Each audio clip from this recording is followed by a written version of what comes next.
Hi అండి. అందరూ ఎలా ఉన్నారు? ఈరోజు మన కొత్త లంచ్ బాక్స్ రెసిపీ ఏంటో తెలుసా? గోంగూర రైస్ అనమాట. హెల్దీ అండ్ టేస్టీ అనమాట. చాలా బాగుంటుంది. పిల్లలు కూడా చాలా ఇష్టంగా తింటారు. మరి దీన్ని ఎలా చేసుకోవాలి, దీని ప్రాసెస్ ఏంటో చూసేద్దాం రండి.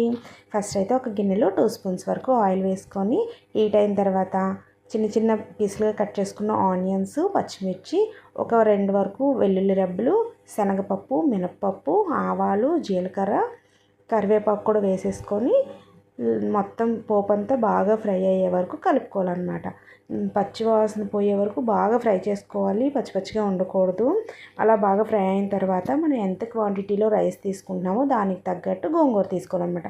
మనం గోంగూర కూడా నీట్గా వాష్ చేసుకొని చిన్న చిన్న పీసులు కట్ చేసుకొని ఆ పోపులో వేసుకున్న తర్వాత అందులో పసుపు, ఉప్పు, కారం, కొంచెం గరం మసాలా కూడా వేసుకొని పోపు అనేది సిమ్లో పెట్టుకొని బాగా ఫ్రై చేసుకోవాలి. నేను లాస్ట్లో కొంచెం ఇంగువ కూడా వేసుకున్నాను అనమాట. మీకు కావాలంటే వేసుకోవచ్చు, లేదంటే లేదు.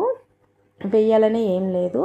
ఇంకా చూడండి పోపు ఎంత బాగా ఫ్రై అయిందో. అలా ఫ్రై అయిన తర్వాత మనం ముందుగానే రైస్ వండి పెట్టుకున్నాం కదా, ఆ రైస్ని అందులో వేసేసి ఒక స్పూన్ వరకు నెయ్యిని కూడా వేసి మొత్తం అంతా కలిసే వరకు నీట్గా కలుపుకోవాలన్నమాట. టేస్ట్ అయితే చాలా బాగుంటుంది. మీరు కూడా ఒకసారి ట్రై చేయండి. ఎలా వచ్చిందో కామెంట్ చేయండి. చూడండి మొత్తం కలుపుకున్నాం కదా, కలుపుకున్న తర్వాత అందులో లాస్ట్లో కొత్తిమీర, పుదీనా వేసుకొని లంచ్ బాక్స్లో సర్వ్ చేసుకుంటే చాలా బాగుంటుంది. వేడివేడిగా తిన్నా బాగుంటుంది. మరి మీరు కూడా ట్రై చేయండి. మర్చిపోవద్దే. చూసి మాత్రం కామెంట్ చేయండి, లైక్ చేయండి. Bye bye.